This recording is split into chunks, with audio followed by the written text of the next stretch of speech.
Hello, everybody. This is Megan, And this is Alana. and welcome to Tea Time Crimes.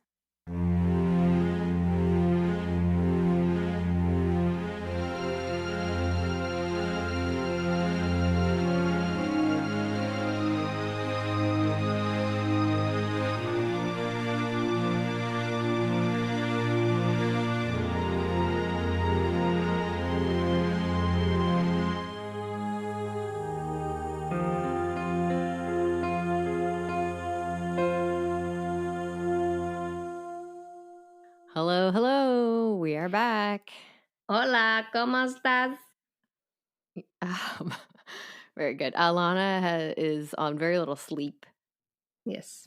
Yeah, she just This is true. got in last night. She's a little tired today, but she's here. She's a trooper. I'm here and I'm ready Yeah, you're doing to okay. hear about murder. Yikes. Yeah. We're not going to do a murder case today. We're actually doing our first missing persons case, which Isn't these that are the ones murder? that make me very, very freak But me someone out. had to make them missing. Yeah, that's what I'm saying. But then what happened? They're dead. You don't know that. You don't even know what the story is because I don't tell you. So you're just really jumping to conclusions here. Get it together, girl. All right, I think it's going to be a longer one today. So let's get started with your tea. What are you drinking? It's All caffeinated. Right. It is caffeinated. This is my second cup today, but this one is a new tea for me. It's called Detox because I did a lot of eating this week. Eating is good. And some drinking. Yes. It's a Brazilian detox. I'll go the English version here. A delicious blend combining the detox benefits and invigorating qualities of green tea, mate, acai, guarana, with the sweet tart flavor of passion fruit. All right. You've got some passion fruit in your pronunciations. I'll give you that. That is right. Okay. Oh, you're tasting it for the first time? It smells very... Wait, what's the name of it? Did you tell me? I mean, just Brazilian detox. Oh, that's right, because it made me think of Brazilian wax or butt lift, and I got nervous. Oh. Yep, I remember now. Okay, we went there. It's very fruity. She's sniffing it. For those of you who can't hear, she's really got her nose in there. Are you going to give it a try? Yep. It's a little hot. Oh, well, you need an ice cube. Very light body. Oh, but boy. We would expect that because it's a green tea, right? I mean, obviously, I knew that. Who doesn't? Right? Kidding. Oh. Taking another sip. If you can't hear the swallowing of gravel. So, I really like it. And I'm going to see how it plays out over the course of drinking it. It's supposed to have detox benefits, which is usually all a sham. I hope it's not immediate. I hope you're able to be here for the but it's enjoyable. I think next time I'd let it steep longer. I did the 4 minutes as recommended, but I'd like a little bit stronger flavor. You do like strong tea. This is going to be a better iced tea. Man, I think I like fruity teas to be iced. I think that's what I'm finding out. Well, I think then maybe you have your answer. You should start making iced tea for those fruits. What's the packaging like? Because you always give a really stellar description. So it is, you can see here, it's like a bamboo or some kind of greenery on the package. It's very jungly, which makes sense because it's Brazilian. And I hear they have some jungles. Okay, well, there you go. I've never been, though. I can't tell you for sure. Well, I guess you could open a book or something. We could find out. All right. Cool. So you like it, but yes, it goes in your iced tea category. Yes, fair. Exactly. Okay. And very light body. Obviously, that's the most important part. Excuse me, are there any notes? It's just fruity notes. Fruity notes and a light body. Yep. Describes you. Okay. Let's get into it. So today, missing persons case, we're going to talk about the disappearance of Tanya Rider.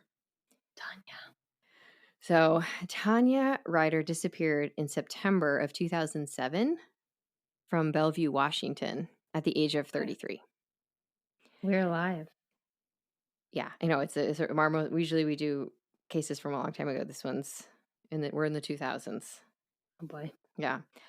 So Tanya and her husband, Tom, they had just come into some money and they were using it to invest in their future. They bought a beautiful piece of land that they were going to build their dream house on. So it was described as, being surrounded by nature. It overlooked a little inlet. Birds, trees, you got it. Sounds like what I'm trying to buy right now. Exactly. It reminded me of that. It's like your dream. The descriptions of it, it's exactly what you would run to. And they're really excited about it.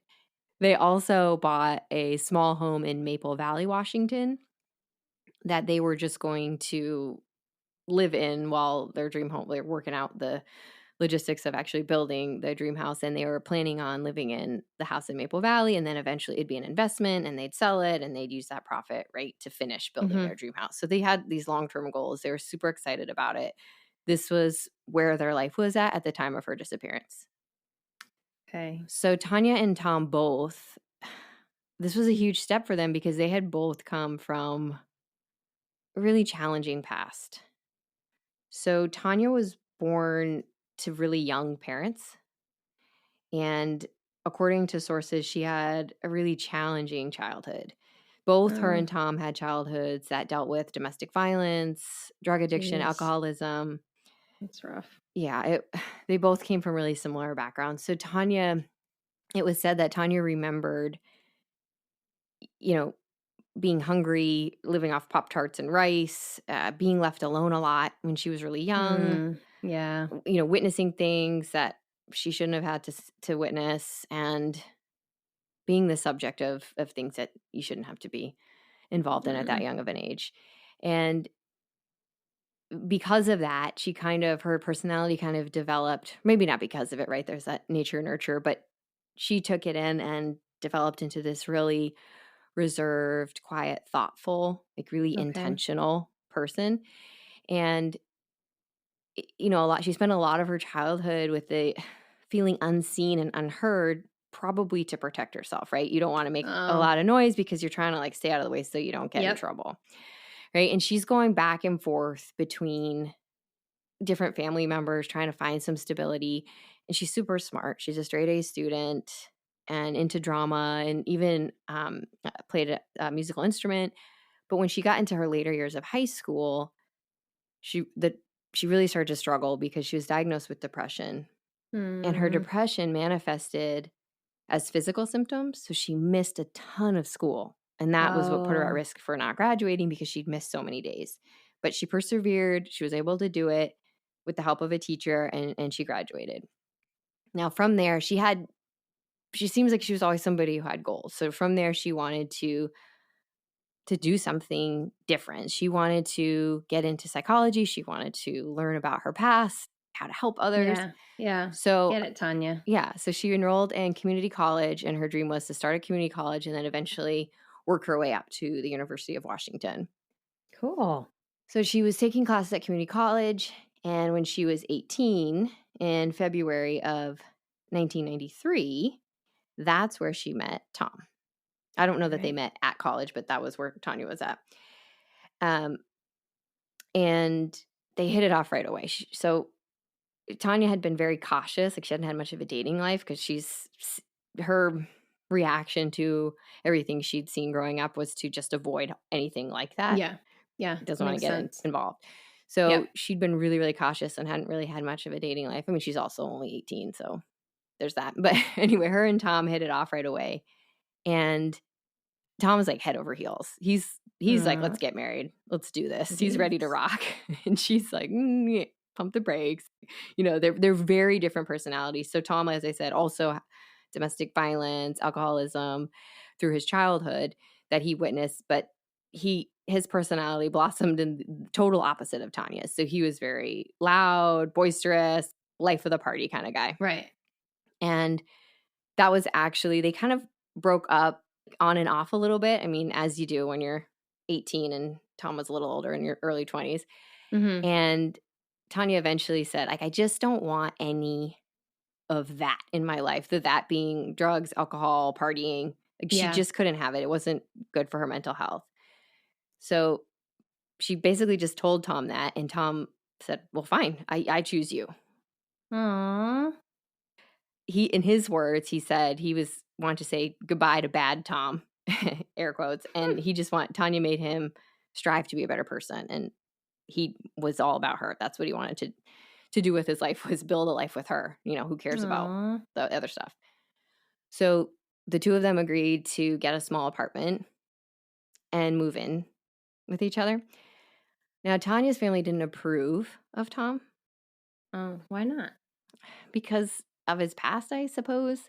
It's unclear. So what ended up happening is they moved in together, and then she was going to community college, and she was getting help from some of her family, and they stopped helping her. Oh. Also, she was getting, through a special program, she was getting therapy and medication to treat her depression. Okay. And that also stopped. Uh-oh. So at that point, Tanya felt, she made the tough choice. She was like, I think I can now manage it on my own. I'm going to really try.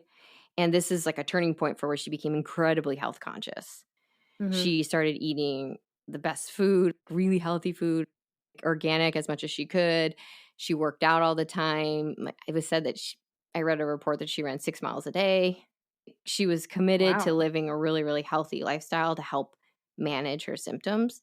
And now, obviously, that, sometimes you need medication for the rest of your life. Sometimes you need medication just to kind of get you over the hump.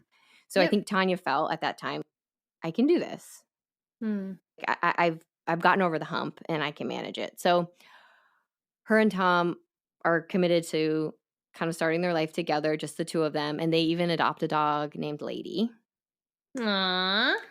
Who Tanya loved. And they did this for a while, and they actually didn't get married until 1998. They went to Vegas and got married. And Tom was like ready to get married on date number 2. Yep. But Tanya's like, I need a little more time, right? That's just who they were. So they got married, really small ceremony, obviously in Vegas, 1998. And then they just went back to their lives.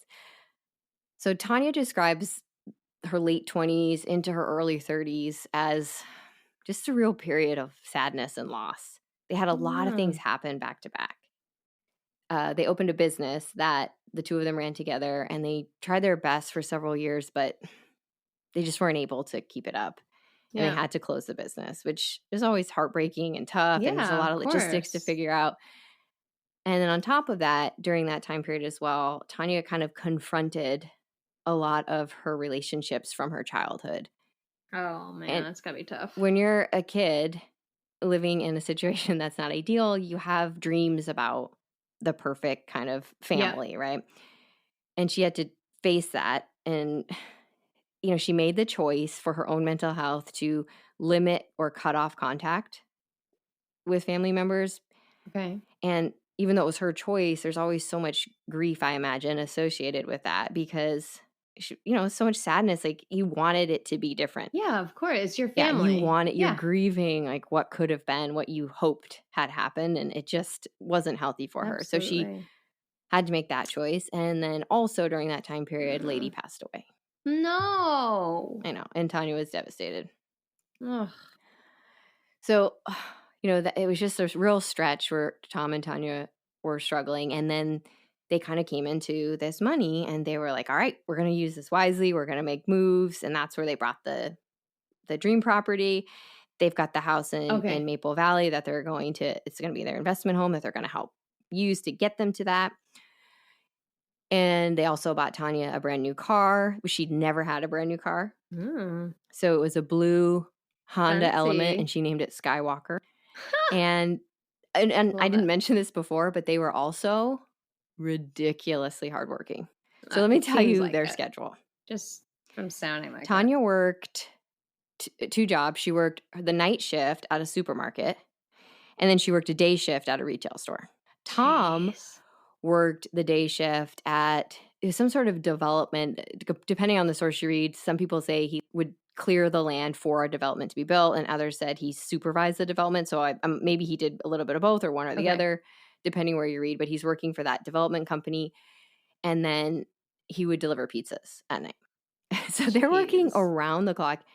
So they have a Yeah, lot they of almost free time. never see each other, honestly, because if you think about it, like, Right. yeah, Tom gets up really early to go to his job. It starts like early hours of the morning. And then Yeah. Tanya's working overnight. She gets out at like 9. She goes home to sleep for a few hours and then goes to her afternoon job, where Tom comes home and then goes back out to deliver pizzas.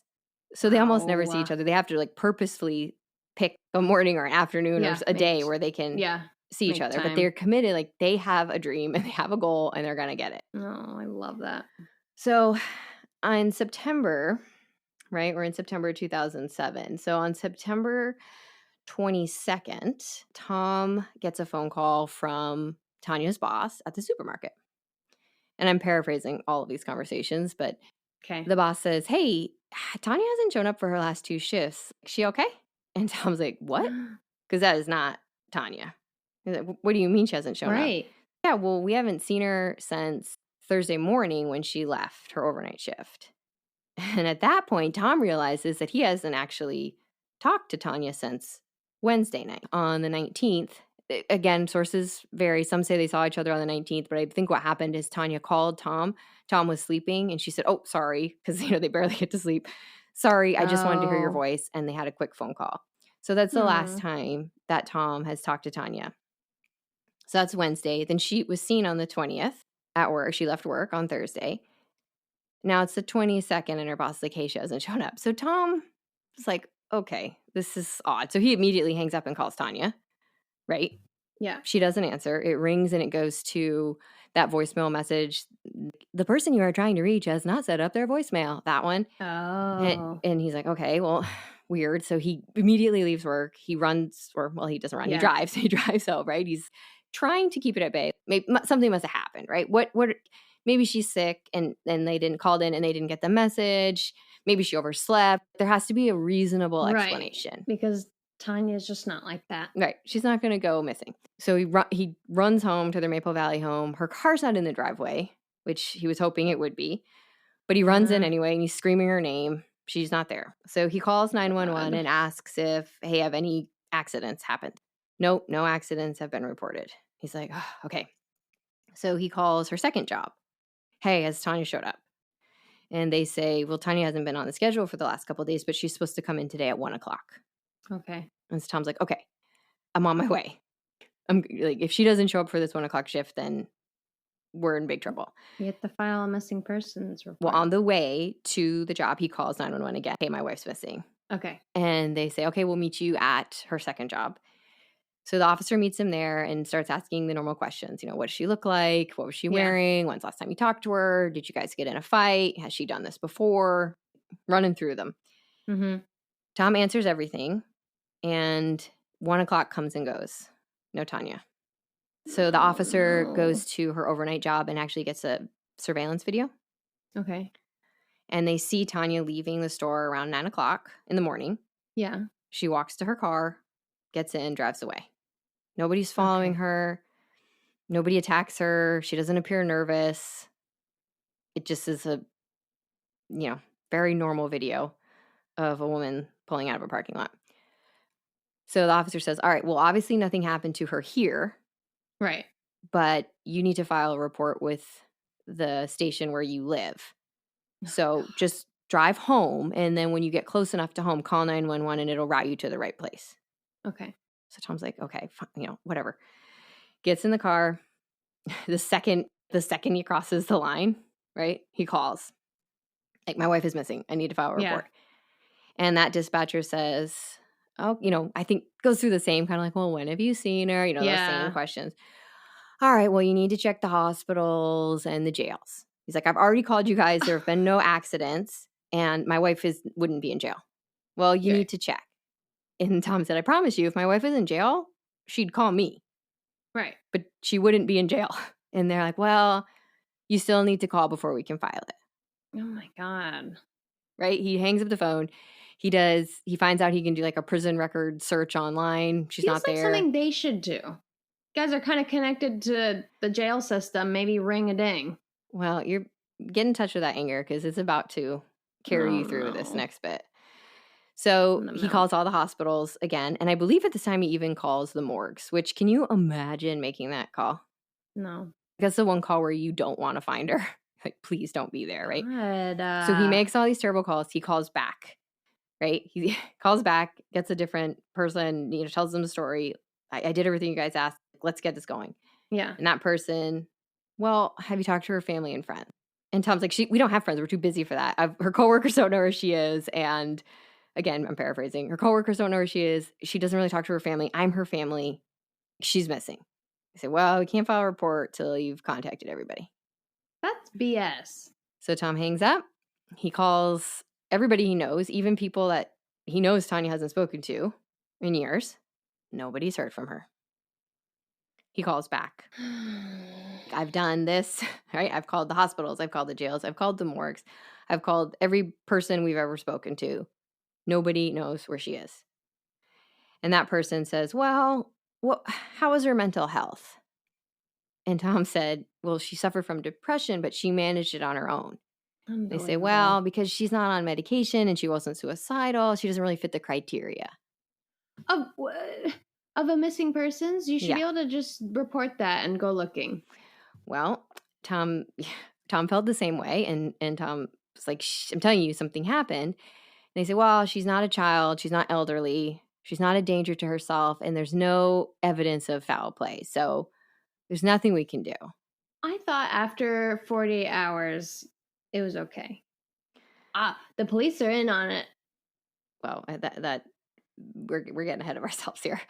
Pull it back a lot. So what happened was, after that, Tom's feeling the exact same way that you are. He's getting super ticked. And the dispatcher actually says to him, we don't go actively searching for missing people, sir.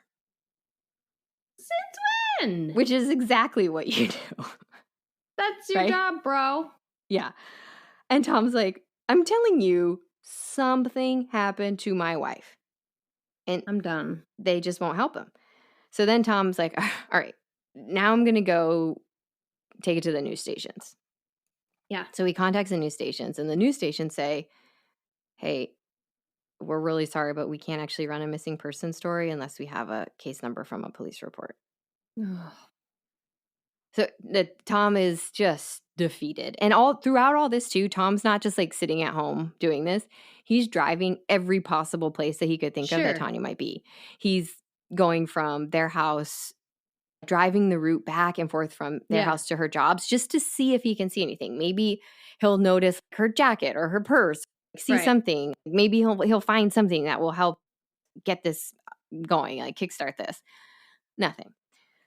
So Tom's sick. He doesn't know what to do.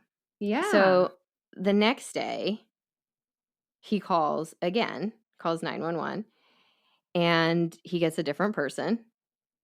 And that person just says, okay, and files a missing person report, up to the discretion of the dispatcher, apparently. So, oh my goodness. They file a report. Tom's like, okay, finally. And they're like, yeah, we'll send an officer to take your statement. Just hang tight. So Tom waits at his house. He waits for 5 hours. 5 hours? Yeah, he's amped up. And when they arrive, he gives them an information download. Here's last time I talked to her. How long has it been, though? 4 days. Can you imagine? How could you even eat? Yeah. You're so stressed out. Well, she's been missing for 4 days. He's only known about it since the day before. But yeah, exactly. He's not eating. He's not sleeping. Yeah. He's a mess. So he's telling them everything. Here's last time she was seen. Here's last time I talked to her. Here's the kind of car she drives. Can you get her cell phone records to see if anybody's using her cell phone? We have 2 joint accounts. I've checked them. There's been no activity. She has her own credit card. Can you check her credit card? That's the only one I can't check. Like, he's just giving him everything. Paychecks are on the counter. She hasn't even cashed them. And the officer is like, okay, asking the same questions. Hey, do you guys fight a lot? She done this before? That kind of stuff. And Tom's like, listen, you don't need a warrant. Search everything that I own. Just go ahead and search. Rule me out. Get this going. Right. So the officer says, stay in the driveway and I'll go search the house. He searches the house. I mean, there's not really much. I don't even think they have furniture at this point. Oh, because it's the new place. Yeah, they just moved in. There's not much of a search. And he comes out and he's like, all right, so we're good? we're going to do this. And the guy's like, well, it's not up to me to decide. I just take the report. Oh, right. That day ends and another day starts. Now Tanya's been missing for 5 days. And Tom actually goes to work that day simply because he has no idea what to do with himself. And it's really just to like waste some time while he's keep him busy. While he has tons of flyers printed. Yeah. So that's what he's waiting for. He's like, I'm just going to do something to keep me busy until these flyers are done. And while he's there, this whole time too, he's calling her every second. He's calling her around the clock. He calls her again that morning. And this time something's different. This time there's no ringing. It just goes right to that voicemail message. And he starts to unravel because that means that either her phone has died or somebody has shut it off. And he just starts to lose it. And then he gets a call from the police. Somebody is assigned to her case. And they're like, hey, we have activity on Tanya's card. And Tom's like, okay, we have a lead. Let's grab this and run with it. When was it? What happened? And they say somebody used the card at a gas station after she went missing. And they give him the amount and location, and Tom's heart drops. He's like, that's me. I bought gas. That's my joint card. That's our joint account. I told you that was our joint account. And so he's, devastated. And the cops say that Tom gave him the wrong information. Tom says the cops who knows what happened. I mean, Tom also was admittedly incredibly stressed out and tired. Yeah. So who knows what happened, but regardless, didn't go anywhere. It was just Tom using their joint account. Her credit card that she had, and that was just hers, had no activity. So Tom's devastated and he's demanding, get a search and rescue team out looking for her. Get the helicopters out, do what you got to do, send in the cavalry. And they say, well, we can't do a search and rescue because we don't even know where to search. She could literally be anywhere in the world at that point. So they don't know where to look, so they won't do it. And then Tom said, well, see if anybody's using her cell phone. And they say, well, we can't get a warrant because she hasn't gone missing under suspicious circumstances. No. Yeah. Tom feels the same way. So also, according to the TV show Disappeared, at some point within this timeline, Tanya's boss called the police and said, you need to look into the husband. This story doesn't make any sense. Oh, man, that's not good. So the police are already going down that path. And so on day 8, now it's been 8 days since she's been gone, they asked Tom to come in and do a polygraph test. Meanwhile, they actually were able to secure a warrant for her cell phone records. The show Disappeared said that it was the sympathetic judge. I don't know if it was just a matter of they tried and it worked or because so much time had passed. I'm not sure, but they were able to get a warrant. They're able to look at her cell phone records. So they're looking at those while Tom is going to get the polygraph test. Now, he gets there and he's like, let's do it. Hook me up. And they said, well, hold on. We just want to talk for a minute. And Tom said it became incredibly apparent that they had decided he was guilty and they were just trying to fit the puzzle pieces together. So they're asking him things like, hey, did you guys ever fight? He's like, yeah, of course we fought. We're married. Right. Who doesn't fight? Yeah, so he goes through that questioning. Meanwhile, they found that Tanya's phone has not made any phone calls this whole time. Nobody's used it. They hook Tom up to the polygraph and they get started. And I think Tom was probably my theory is that Tom was probably too worked up for them to be able to get the real baseline. The whole time. Yeah, I mean, he hasn't slept, he hasn't ate, surviving on adrenaline at this point. So they actually are like, let's take a break. We need to take a break, Tom. He's like, fine, whatever. So Tom's taking a break. At this point, they realize that Tanya's cell phone has been pinging from the same one cell tower the entire time. So it's not moving. So they are able to, from that cell tower, they draw a grid around that. Oh, there you go. Putzes. Yes. So they start out on their search, and within 20 minutes, an officer says, we found a vehicle.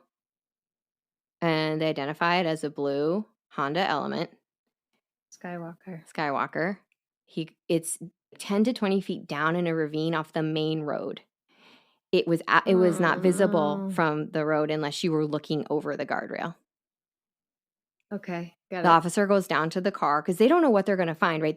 They were expecting to find maybe a cell phone by itself, maybe her purse, maybe the car, right? They don't know what they're going to find. They go down to the car, and the next words out of his mouth are, "We have movement."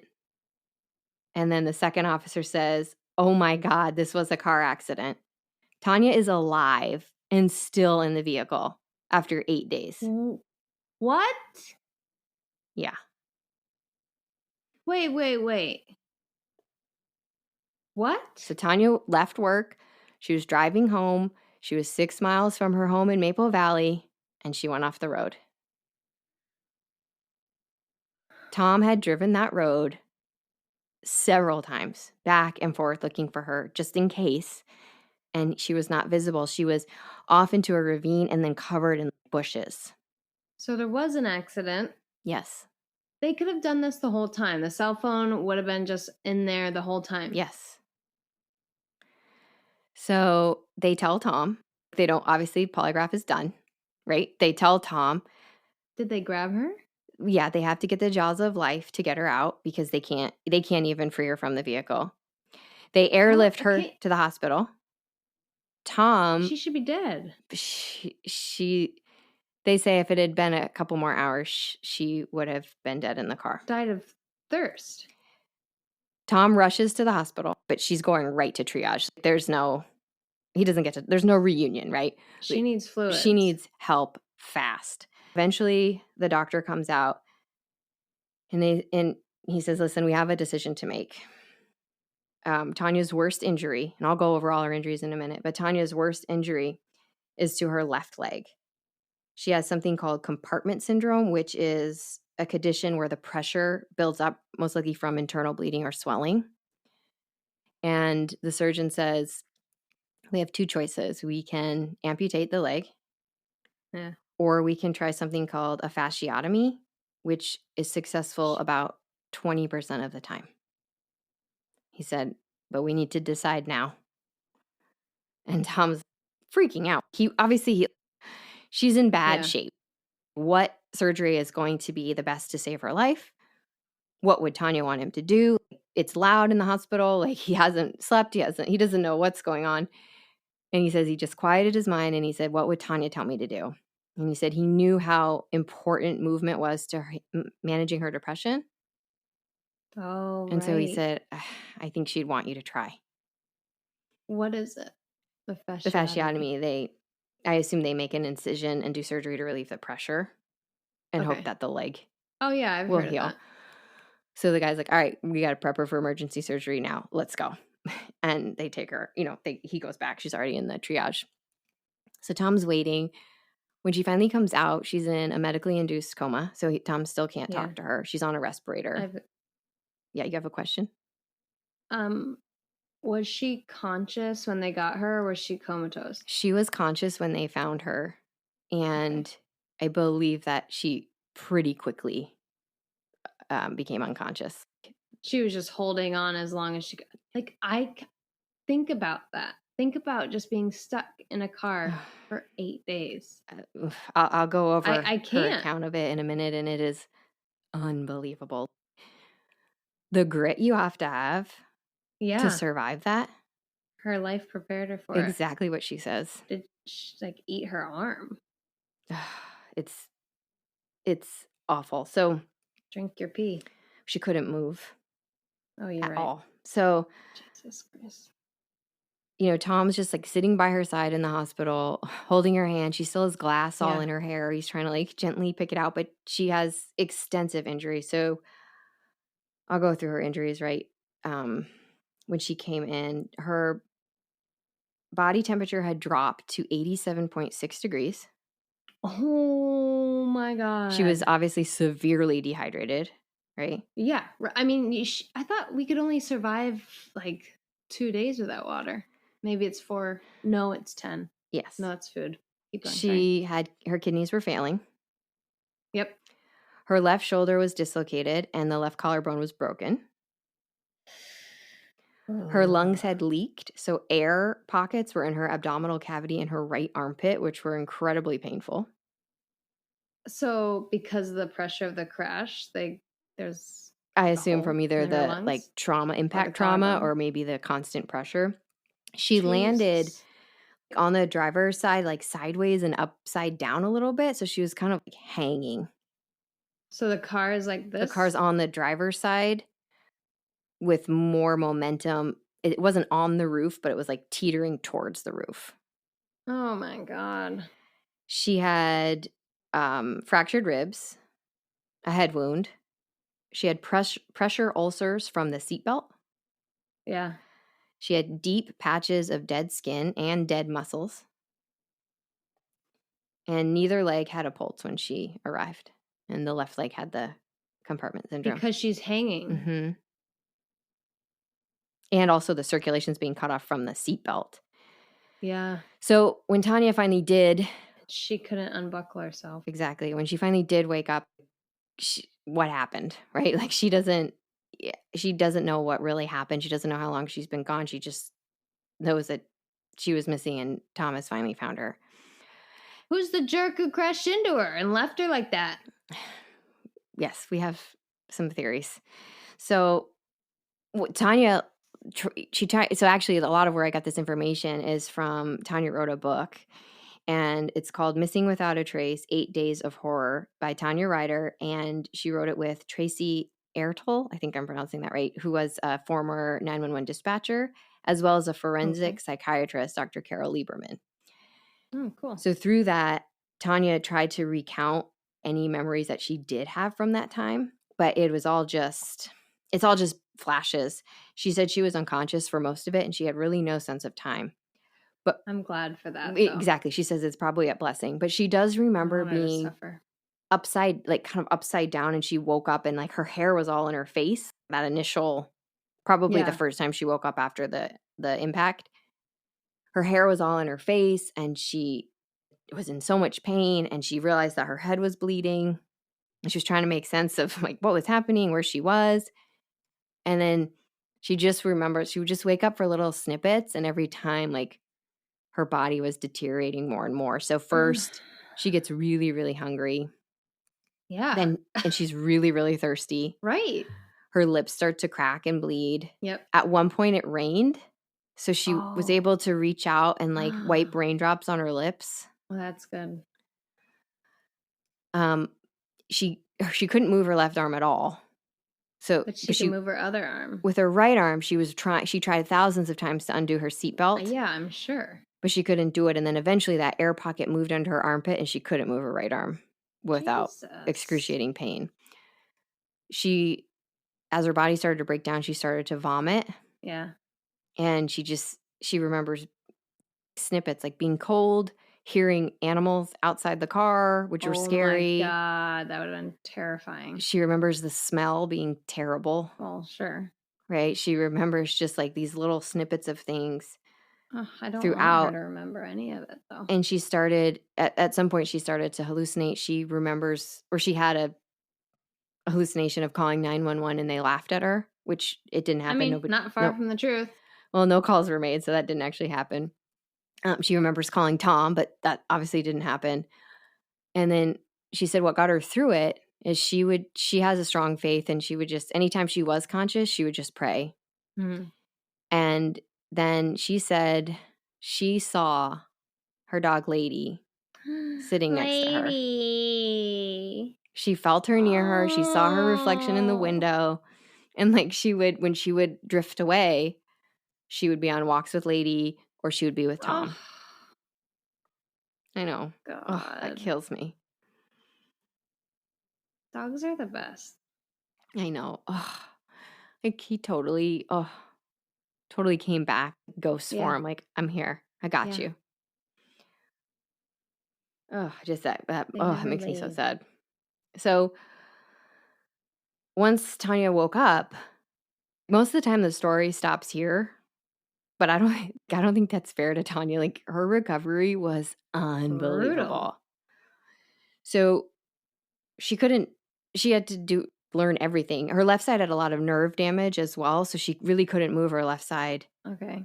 at all, and she had to relearn all that. It's almost like having a stroke.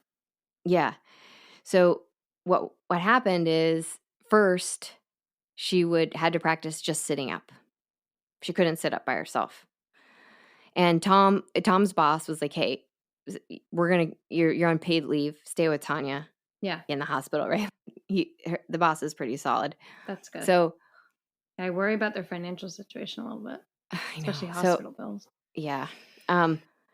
They worked to sit up, and the first time she did it, she said it was like the hardest workout she'd ever had at the gym. She instantly Wow. broke out in sweats. It was painful. It was awful. And Tom had to help her. Yeah. And what they made a pact. Tanya made him promise not to give up on her. And he would never give up on her. Well, he agreed, and she said sometimes she regretted doing that because he would push her like, "1 more rep, we're doing it one more time, let's go." Good old And Tom. she said, "Oh," So they would do it like just like she would work out, they like, let's sit up 5 times or however many times they would do it. And then she would have to rest. So after a week, she could sit up on her own. So then their next level was let's sit up and just scooch down the bed. Mm-hmm. Try that. Takes a lot of core work. Yeah. Then she had to stand up for the first time. Oh, that's gonna be hard. Oh my! She said it was awful. The first time she stood up, super dizzy, just unbelievable pain. She has to refine her balance, right? She had 3 muscles removed in her hip that were dead. What? Plus she's got the left leg issues and all the nerve damage. Oh, God. And then her goal was with a walker, was to just take a few steps to be able to brush her teeth. Mm-hmm. And she said that was like, imagine you put on one of those weight vests, 500 pounds. She said that's what it felt like. You got 500 pounds on you, and you're just trying to take a few steps to just do a basic task that you jump up and do every morning. So she's working really, really hard. Eventually, Tom has to go back to work. Right. So he goes back to work. He actually goes back to their house, which he hadn't been to in forever. Mm-hmm. He'd been staying at the hospital, and then there was a friend who lived nearby. So if he needed to crash or shower, he would just go there. Okay. So he goes back to the house, and he calls Tanya and said, "I think we had some confused burglars break into our house." And she's like, "What are you talking about?" So remember, they had just moved in. Yeah. Right? They had no furniture. And when Tom returned home, there was a kitchen set, a washer, a dryer, a bedroom set, lamps. They'd built a fence around their yard, and the first 6 months of the mortgage had all been paid by Tom's boss. No way. I just got goosebumps. Yeah. I know. Oh, gosh. Wow. People can really rock. So, and Tanya was so grateful for this because she was, all she wanted to do was get home, and she needs a bed to sleep in. Do you know what I mean? Like, she can't cut it on an air mattress. Like, she needs like real furniture because That's amazing. That's thousands of dollars. Yeah. So once Tom goes back to work, Tanya gets it, but she's kind of left on her own, and it's really tough for her. I mean, if you've ever been in a hospital for even a night or two, you know how hard it is to sleep. Yeah. Right. And then like there are some, nurses and doctors that you just click with. Mm-hmm. And then there are some that you just don't. Yeah. And there are a lot that it was really tough for her to be without Tom and like on her own and kind of having to manage and be proactive for her own recovery. But she had a very distinct goal. Again, I told you, she's a goal setter. I love it. I'm going to be home by Christmas. So this is still, we're in October, right? Right. Like, she's like, I'm going to be home by Christmas. So eventually she gets moved out of ICU, then out of the regular wing, and then she's in the rehab wing. Before they will release her, she has to hit these milestones so that they know she can actually be out in the world on her own. So after a couple of weeks, they give her a real life test. They tell her she has to get on the bus. They give her $10, and they tell her she has to go to Whole Foods and buy enough to make a meal. Which, I mean, $10 is probably the real challenge there. You got Whole Foods. A cucumber. You're set. But she said it was she understood that it was a mental exercise as well as a physical one. Yeah. So Tom, he won't let her go alone, but he wants to see that she can do it. So she gets there, and she's got her walker, and she said it is excruciating. It's terrible pain. She's sweating. She's got to be emotionally overwhelmed too. Like you're surrounded. Yeah. Yeah, it is. Yeah, exactly. So I think, a lot of those, when she was trapped in that vehicle, it triggered her past had helped her get through it because her ability to think of positive things and escape that way. But at the same time, like, she literally was invisible. Nobody could see her. Nobody could hear her. She was yelling for help. She was hungry, emotionally bringing up all these memories of her childhood subconsciously. She wasn't vividly thinking of it, that are hard for her to deal with. And they're coming up like, the more the body heals, then the emotions are like, oh, okay, now we have room for us, right? It is cut out feelings for Yeah, I know. Like, it's tough. Anyway, Tom's hanging back, trying to be cool. But at one point, he realizes that she's really struggling, and he just casually like takes a chair from one of the sections and just leaves it in an aisle, just in case. And she has to sit down for a minute, take a breath, and she does it. She completes it. She got it. Good job, Tanya. Also, around this time, I know this seems like such a little detail, but her hair had never been, it was matted, and they had never been able to, it was just this big mat of hair. Yeah. She had long, beautiful hair. And so they went to the salon, and she for 2 hours they worked on it, which was excruciating because it's hard for her to sit. Yeah. For 2 hours they worked on it. They had 2 stylists on each side, and after 2 hours she had to go back to the hospital, and they were only able to get the sides done. What? So she had like this matted mohawk possible? down the middle, she said, but she said she still felt so much better just even having the sides free. And I know it's like another piece of her getting back to who she is, right? Sure. That's one of the things they do, in the nursing homes. They'll have somebody come in, do their hair, just so they do feel their hair, do manicures, just so they start to feel like they're human again, themselves. and they look like themselves in ways that they can control. So she has this whole care team, right, that's managing her goals, and she tells them, I'm going to be home by Christmas. And the first time they're like, okay, you should just adjust that goal. Like, that's not happening. And she leaves, and she works really, really hard. I mean, she just pushes herself at every stage. And so she has a second meeting with them. I'm going to be home by Christmas. Okay. Like, brush her off. And then the third meeting, she walks in with just a cane. And she said you could tell they were surprised because they had not expected her to make that progress. And she says, I told you I'll be home by Christmas. And they say, yeah, dial it down. And she's bound and determined. And on December 23rd, 2007, Tanya was discharged and able to go home. Yeah, now, she did her it. first stop was not home, but she went back to the hair salon so they could unmat the middle of her head so she would have her hair back. And then she went home, and she was discharged. 4 hours. But, trauma from multiple wounds. Some of the wounds were still open. So Tom had to change her bandages and then until she could. Gross. Her shoulder dislocation was still, an issue. Yeah, that's going to take a while. Nerve damage still on her left side. Deep vein thrombosis and anxiety and depression. And she was on 12 different medications to help manage all of these issues, including, like painkillers and things to manage the symptoms. She's doing her best. She's really, really trying. And then what ended up happening, eventually, once I said her body started to get a little bit stronger, and she started having some really tough times emotionally. She started to have night sweats and nightmares, and I can't even imagine. I know, and just was really nervous getting in a car. And so then her next goal to help overcome her fears was to be able to get her license back. That was a big step for her because she wanted to be in control. And she did it. Of course she did it. She's Tanya. She's amazing. And Tom bought her a new Honda Element so she would have the same car and like be able to, have, because she loved that car. It was brand new to her. So, and once she could drive herself, a lot of the fears subsided on that front. Still got to be scary. Oh yeah, got to be. And then at 6 months, Tanya was able to walk without a cane. Jeez, that's amazing. Yeah. Can you believe that? She's incredible. She Unbelievable. should be dead. She is a survivor. Yeah. Oh, and there hasn't really been a lot on her since, I think the last time was when her book kind of came out. And she can't sit or stand for long periods of time. You know, she's permanently So what does affected she from do? these injuries. She just tries to make the best of it. I mean, Yeah.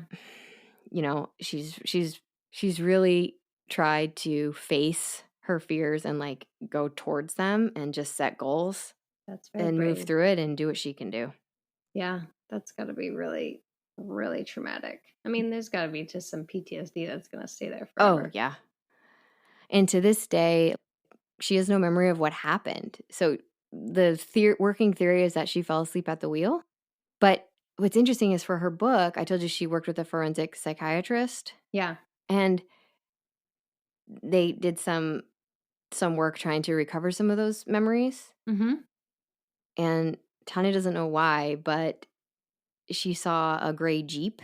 And she said to this day, when she sees a gray Jeep, she gets scared. Clearly. And there was what did it. actually also a gray Jeep on the surveillance video from the supermarket. I mean, it was a busy road. My biggest concern is how at 9 a.m. in the morning did nobody see it? Yeah. It seems unlikely that nobody would be coming from either direction. You know what I mean? Really weird. It doesn't add up.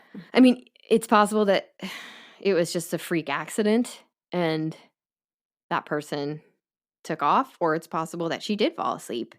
I don't think Or she maybe fell she asleep. swerved. Maybe she saw, you know, she could have, maybe something ran into the road. You know what I mean? And she swerved. I don't know. She doesn't know. And she said, honestly, at this point, you know, maybe not knowing is a blessing, and I know what I need to know to move forward, but maybe I know enough. Good Lord. Yeah. That's terrible. Can you imagine being in that car? I mean, and seeing your phone and not being able to reach it? Yeah. Or like not being able to hit your seatbelt. She can hear cars going by. That it would have like messed with you real bad. She has some mental fortitude, that lady. Yeah, you aren't kidding. You aren't kidding. That's amazing.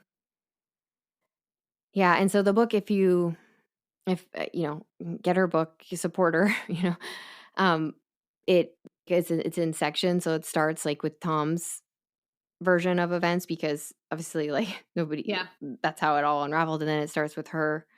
It kind of goes back and forth what she's experiencing in the car and like what Tom's doing on the outside, and then it has big sections written about how missing person cases are supposed to be conducted, and like what to do if somebody you love is missing, and then what to do if you're missing, like different. It's supposed to help like teach you and prepare you for this hopefully very, you know, this very unlikely event. But yeah, you had said earlier 48 hours. A lot of people say it's 24 hours, but that's actually not true. You don't have to wait. Oh, okay. But they'll say that a lot of times because in a lot of cases, that person will turn up. Right. People have the right to privacy, so blah, blah, blah. Yeah. But you don't have to wait. And if you know that something, you know that person, right? You know, Tom, that's what Tom was saying. Like, I know my wife. Right. We're each other's family. Set things off. She's not going to, you know, she's not going to leave me. I'm thinking of like all the terrible things that have gone through his head too. Like at some point he admitted, at some point I thought, if she did leave me, at least let's find that out so that I know she's safe. Like that's where he was at eventually. Yeah. He didn't think that was possible. He's trying to think of all the scenarios that could have played out. Yeah. That's brutal. Awful. I cannot believe she was alive after 8 days. They said, they said a couple more hours and she wouldn't have made it. Her body would have shut down. Yeah. You can only survive so long without water. I can't believe she survived 8 days. Yeah, I thought that was impossible, but I guess if she's getting some rainwater, that's I wonder how much rainwater she actually was able to get. It doesn't seem like it'd be enough to. Was it a highway? So crazy. Yeah, that's what I'm saying. I find it hard to believe that at 9 o'clock, nobody else was on it. Right. Ugh. And I mean, obviously it'd be really loud too. It was. She could hear everything. And I mean, Tom said he drove that exact road. He must have driven by her several times. That's so. Oh, that he messed had with a him. lot of issues too afterwards. Of course. He just, like knowing where she was all that whole terrible. time. I know. She just is so amazing to me that, I mean, so many people wouldn't have made it through the 8 days. And that's not really if somebody didn't make it, I mean, it's really unbelievable that she made it. But then it's what she did after that is even more amazing. Yeah. That's where you have to make the choice. Tanya doesn't really have a choice to be in that ravine. Yeah. She has to make the choice to heal after that. And she chose, incredible. she's like, I'm going to do this. Here's what I'm going to do. Here's my goal. And I'm going to do it. I love it. Girl after my own heart. Oh, yeah. She is a survivor. It's the lady bit, makes me so sad. Yeah. That kills me. Oh, man. I know. It's a heavy one. It is. I'm just glad she can't remember a lot of it. Yeah. Yeah. So most missing person cases don't end up like that. Yeah. Right? Yeah. And it's like this one is unbelievable. And you feel for Tanya and Tom. But the thing that's so tough about missing person cases is the not knowing. Right. And this time you do know. And this time you know and she's alive. Yeah, I wonder what the percentage of that is. Yeah, she counts her blessings for sure on that, but no, that doesn't mean that she's without struggle still. No shit. God. I mean, they plague you every single day. Yeah. Need this detox tea to get through this. I know. All right. Well, yeah, I'm just speechless because Tanya's story is so amazing to me. I know. It's really incredible. Oh, she's unbelievable. I hope she's thriving, and me too. In a way that she can, given her physical. She has social media. Yeah. So I don't know what story we're gonna do next week, but I've got a couple in the works, so we'll decide. We'll decide. We'll definitely be going back in time for the next one. I just haven't decided which one. And we'll see if I don't think we'll ever recapture that pirate energy that you loved. Unless we do some more, maybe this is not a suddenly an action adventure podcast. I'll try to find some more to pepper them through some future times. But yeah, I haven't decided yet. I've got 2 I'm researching, so we'll see where we end up. Okay. Yeah. And what about you? Any last words? I think that it's a good story to prompt some reflection and gratitude where, I mean, I'm sure everybody's gotten at least sick once in their life, and you never realize how good you have it, right? Like, even if you just have a cold, God, I hate coughing all the time, or, I can't breathe. Mm-hmm. And it's just being grateful when you are whole or healthy, just taking a second and appreciating that. Focusing on what you can do. Yeah. Right. It's pretty cool. Yeah. The body's pretty amazing. Amazing. All right. Those were nice last words. Thanks. Yeah. All right. You can find us on Instagram at Tea Time Crimes. You can email us at teatimecrimes@gmail.com. Perfect. And rate, subscribe, review wherever you listen to your podcasts. Yes, please. We'll see you next time. We'll see you next time. Bye. Bye.